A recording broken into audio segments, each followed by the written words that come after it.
నమస్తే. Welcome to food and yoga with Madhavi. ఈరోజు మనం పంచదార, మైదా, బటర్ లేకుండా పీనట్ బటర్ ఫడ్జ్ బ్రౌనీ హెల్తీగా, టేస్టీగా ఎలా చేయాలో చూద్దాం. దీన్ని ఒక పీస్ తింటే స్వీట్స్, చాక్లెట్ కేక్స్ మీద క్రేవింగ్స్ తగ్గుతాయి. చాలా ఫిల్లింగ్‌గా ఉంటుంది అండ్ న్యూట్రిషియస్ కూడా. ముందుగా ఒక ప్యాన్‌లోకి 2 కప్పుల ఓట్స్‌ని తీసుకోవాలి. 2-3 నిమిషాల వరకు బాగా క్రిస్పీగా అయ్యే వరకు వేయించుకోవాలి. ఒక కప్పు బాదం పప్పులను తీసుకోవాలి. అవి కూడా పీనట్స్ లాగా బాగా క్రంచీగా కరకరలాడే వరకు వేయించుకోవాలి. ఆ 2 బాగా చల్లగా అయిన తర్వాత ఫుడ్ ప్రాసెసర్‌లో గానీ, గ్రైండర్‌లో గానీ తీసుకొని బాగా మెత్తగా పౌడర్ లాగా గ్రైండ్ చేసుకోవాలి. ఒక కప్పు డేట్స్‌ని సన్నగా కట్ చేసుకోవాలి. మ్యాజోల్ డేట్స్ అయితే చాలా సాఫ్ట్‌గా, స్వీట్‌గా ఉంటాయి. మీ దగ్గర డ్రై డేట్స్ ఉంటే 20 నిమిషాలు వేడి నీళ్ళలో నానబెట్టుకుంటే, గ్రైండ్ చేసుకుంటే మంచి మెత్తటి పేస్ట్ తయారవుతుంది. ఆ మొత్తటి డేట్స్ పేస్ట్‌కి ఆల్మండ్స్, ఓట్స్ మిక్స్‌ని యాడ్ చేసుకోవాలి. ఒక అరకప్పు కకాో పౌడర్ యాడ్ చేసుకోవాలి.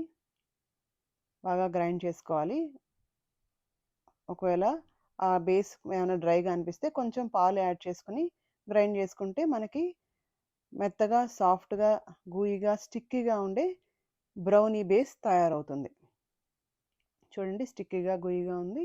దీన్ని ఒక గ్లాస్ ప్యాన్ తీసుకొని దానిలో ఒక parchment paper are butter paper వేసుకొని దానిలో ఈ మిక్చర్‌ని యాడ్ చేసుకోవాలి. బ్రౌనీ బేస్‌ని ఈవెన్‌గా ప్యాన్‌లో మొత్తం సమానంగా స్ప్రెడ్ చేసుకొని బాగా నొక్కాలి. బాగా ప్రెస్ చేసుకోవాలి.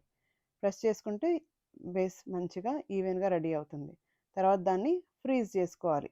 మనం తర్వాత పీనట్ బటర్ లేయర్ తయారు చేసుకుంటాం. అది తయారు చేసే వరకు ఈవెన్‌గా సర్దుకొని ఫ్రీజ్ చేసుకోవాలి. ఇంట్లో తయారు చేసిన పీనట్ బటర్ ముందు వీడియోలో ఉంది. దాన్ని ఒక కప్పు తీసుకోవాలి. దానిలో డేట్స్‌ని ఒక 5, 6 డేట్స్ యాడ్ చేసి పాలు యాడ్ చేసుకొని గ్రైండ్ చేసుకోవాలి. పీనట్ బటర్‌లో డేట్స్ యాడ్ చేసినప్పుడు అది గట్టి పడుతుంది. దానికి మళ్ళీ మంచి కన్సిస్టెన్సీ వచ్చే వరకు పాలు యాడ్ చేసుకొని గ్రైండ్ చేసుకోవాలి. ఇలా స్ప్రెడ్ చేసే కన్సిస్టెన్సీ వచ్చింది. తియ్యటి బటర్ రెడీ అయింది ఇక్కడ. దీన్ని బ్రౌనీ బేస్‌కి ఈవెన్‌గా స్ప్రెడ్ చేసుకోవాలి. సెకండ్ లేయర్ అన్నమాట. దీన్ని ఫ్రీజ్ చేసుకోవాలి చాక్లెట్ గ్లేజ్ తయారు చేసే వరకు. ముందుగా 2 టేబుల్ స్పూన్ల కొబ్బరి నూనె తీసుకొని దానికి వాటర్ బాత్ మీద పెట్టేసి బౌల్‌ని వేడి చేసుకోవాలి. అప్పుడు కొబ్బరి నూనె మంచిగా కరిగింది. దానిలో 2 టేబుల్ స్పూన్ల కకాో పౌడర్ యాడ్ చేసుకోవాలి. కకాో పౌడర్ తర్వాత 2 టేబుల్ స్పూన్ల మేపుల్ సిరప్ యాడ్ చేసుకోవాలి. కకాో పౌడర్ అనేది తక్కువ టెంపరేచర్‌లో మనకి తక్కువ ప్రాసెస్ చేసిన పౌడర్ అన్నమాట. కొంచెం న్యూట్రిషన్ ఎక్కువ ఉంటుంది కోకో పౌడర్ కన్నా. టేస్టీగా ఉంటుంది. తర్వాత దీన్ని పీనట్ బటర్ లేయర్ మీద స్ప్రెడ్ చేసుకోవాలి. చక్కగా ఈవెన్‌గా స్ప్రెడ్ చేసుకోవాలి. మనకి ఇక్కడ బ్రౌనీ బేస్ ఫస్ట్ లేయర్‌లో ఉంది. సెకండ్ లేయర్‌లో పీనట్ బటర్ లేయర్ ఉంది. థర్డ్ లేయర్‌లో చాక్లెట్ గ్లేజ్ అన్నమాట. ఈవెన్‌గా స్ప్రెడ్ చేసుకొని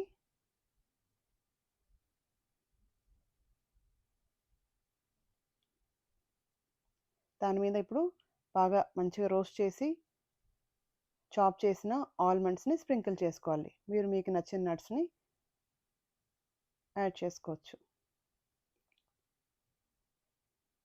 దీన్ని 1-2 గంటల వరకు ఫ్రీజర్‌లో ఫ్రీజ్ చేసుకుంటే మనకి అన్ని లేయర్స్ కూడా బాగా సెట్ అవుతాయి. ఇప్పుడు ఫ్రీజర్‌లోంచి బయటకు తీసాం. 1 గంటన్నర, 2 గంటల తర్వాత పార్చ్మెంట్ పేపర్‌లోంచి మంచిగా ఈజీగా బయటకొచ్చేస్తుంది. ఫ్రీజ్ అయిపోయింది కదా చక్కగా. చూడండి అన్ని లేయర్స్, బ్రౌనీ బేస్ లేయర్, తర్వాత పీనట్ బటర్ మధ్యలో ఉన్న layer, top layer glaze and nuts అన్నీ కూడా క్లియర్‌గా కనిపిస్తున్నాయి. ఇది చాలా న్యూట్రిషియస్, టేస్టీగా ఉంటుంది. మీకు నచ్చిన సైజులో కట్ చేసుకోండి.